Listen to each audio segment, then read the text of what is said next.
Saying pain is seen quite often in overweight and obese individuals would be an understatement. Some estimates point to as much as 45% of them reporting pain.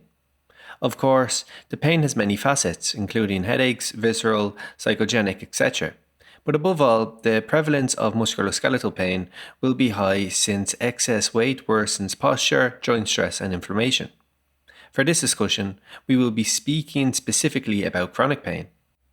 A common misunderstanding about chronic pain we want to point out, though, is that it's always irreversible. But this isn't true. It can be persistent, but frequently it can still be managed through many different types of treatments. Rather, when you hear people refer to chronic pain, it's more so relating to the length of time someone has it. According to King in 2006, chronic pain is defined as being present longer than 3 months, while acute pain is described as pain being present in a lesser time frame.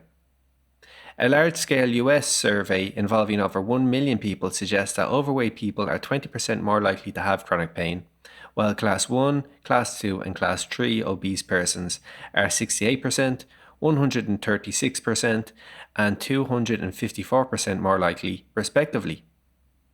Regarding pain in managing body weight, it won't come as a surprise to you that taking steps to resolve it is important due to the strong link between emotional eating and physical inactivity that arises as a consequence.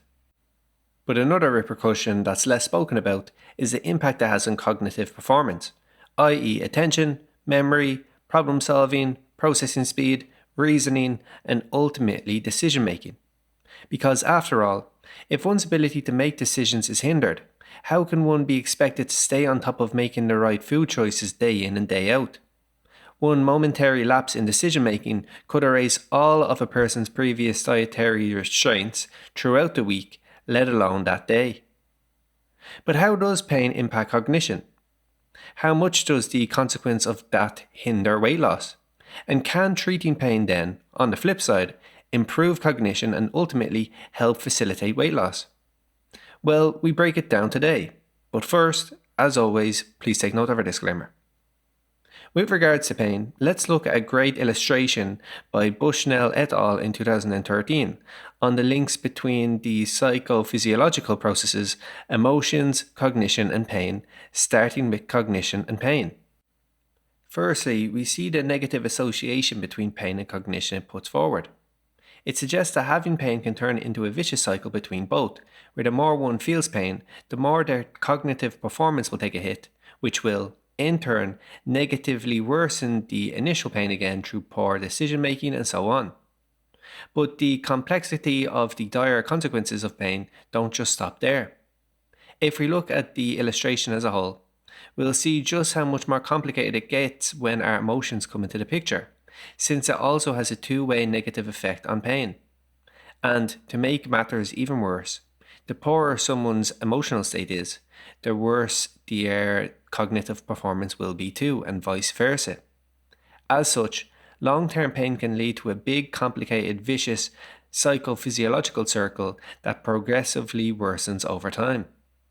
Luckily, the opposite is true too. If pain is improved, it'll help put a spanner in the works, so to say, and disrupt all of this. But what is the link between pain and cognition?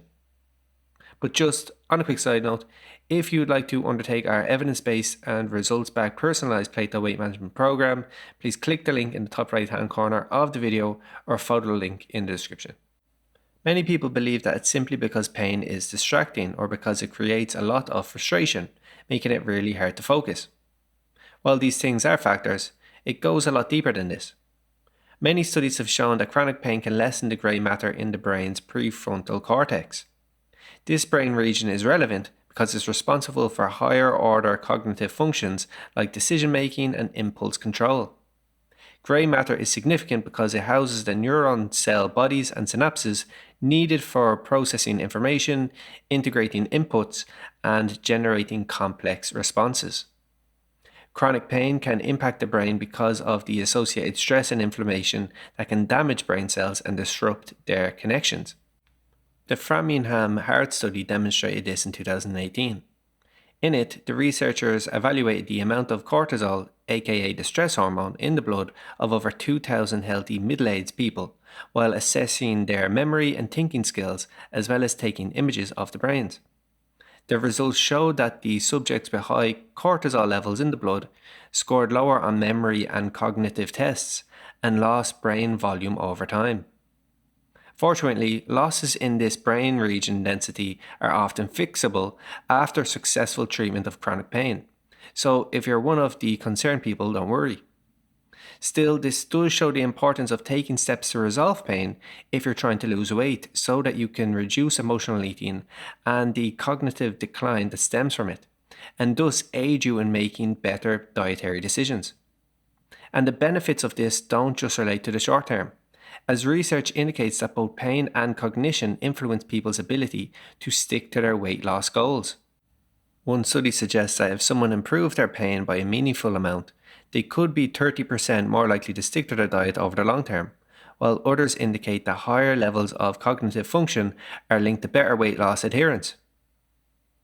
What's your thoughts on all of this? We'd love to hear from you in the comment section down below. Additionally, if you're new here, make sure to like and subscribe to our channel. So, that has been our video. Thanks for watching, and I'll see you next time.